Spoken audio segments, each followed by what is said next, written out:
महाभारत से जुड़ी ये घटना उस समय की है जब पांचों पांडव के पिता पांडु की मृत्यु हुई थी। उनके शरीर का मांस उनके पुत्रों ने खाया था। इसके अनुसार पांच पांडव युधिष्ठिर, भीम, अर्जुन, नकुल और सहदेव थे। इनमें से युधिष्ठिर, भीम और अर्जुन की माता कुंती थी और नकुल और सहदेव की माता माद्री थी। पांडु इन पांच पुत्रों के पिता तो थे, लेकिन इनका जन्म पांडु के वीर्य तथा माताओं के गर्भ से नहीं हुआ था, क्योंकि पांडु को किसी ऋषि ने श्राप दिया था कि अगर वो किसी भी स्त्री से शारीरिक संबंध बनाएगा तो उसकी मृत्यु हो जाएगी। इसी कारण पांडु के निवेदन पर पांडवों की माता कुंती और माद्री ने भगवान का आवाहन करके प्राप्त किए थे।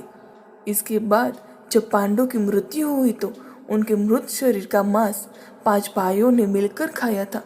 इसके पीछे का कारण था कि पांडु खुद चाहते थे कि उनके पुत्र उनका मांस खाए, क्योंकि उनके पुत्र उनके वीर्य से पैदा नहीं हुए थे, जिसके कारण पांडु का ज्ञान कौशल उसके पुत्रों में नहीं आया था। इसी कारण उसने अपनी मृत्यु पूर्व ऐसा वरदान मांगा था कि उसके बच्चे उसकी मृत्यु के पश्चात उसके शरीर का मांस मिल बांट कर खाएं, जिससे उसका ज्ञान बच्चों में स्थानांतरित हो जाए। पांडवों द्वारा पिता का मांस खाने के विषय में दो मान्यता प्रचलित है। इसके अनुसार पहली मान्यता है कि पांचों भाइयों ने मिल बांट कर मांस खाया था, लेकिन सबसे ज्यादा मांस सहदेव ने खाया था। जबकि एक अन्य मान्यता के अनुसार सिर्फ सहदेव ने पिता की इच्छा का पालन करते हुए उनके मस्तिष्क के 3 हिस्से खाए। पहले टुकड़े को खाते ही सहदेव को इतिहास का ज्ञान हुआ, दूसरे टुकड़े को खाने पर वर्तमान का और तीसरे टुकड़े को खाते ही भविष्य का ज्ञान हो गया।